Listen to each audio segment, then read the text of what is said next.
ubu bwicanyi bwo ku munsi nibuhagarike, kandi abashobora kubihagarika barahari. Niba bihagarike kuko uko bibandanya niko bibandanya ingorane z'ibingorane. Babandanye bashimikire ku butungane, ubwo butungane bazorinza kuraba ukundi kuntu kuko buriko burakora ubu ntibukora nk'uko amategeko abitegekanije.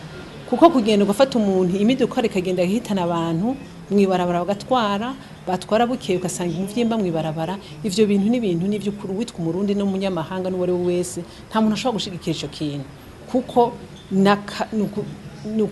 n'ibintu bidashoboka na gatonya. Nico kintu je nibaza yuko nambere abashobora bose kugira ico bafashije nibafashe ubwicanyi buhagarike, ko bahagarika abantu, ko bafata abantu bakabahagarika, niba batware mu bibanza vyagenewe gufunga abantu, hama abo bantu baze babashengeze nk'uko amategeko abivuga. Ibi bintu sino ushobora kugenda ntavuze ikintu ukuntu abakobwa n'abakenyezi muri iyi ngwano, kuko n'ingwano turimwo, bariko baragirirwa amabi adashoboka, bariko baragirirwa vya furambi.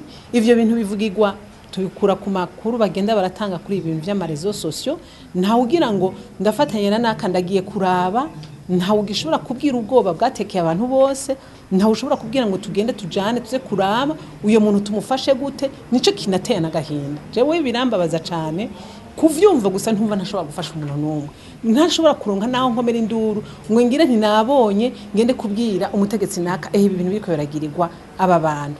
Sinzi ngene bangana mugabo ivyo numva numva ko biharimo hagati mu gihugu kandi bikongera bikaba ngahi Bujumbura.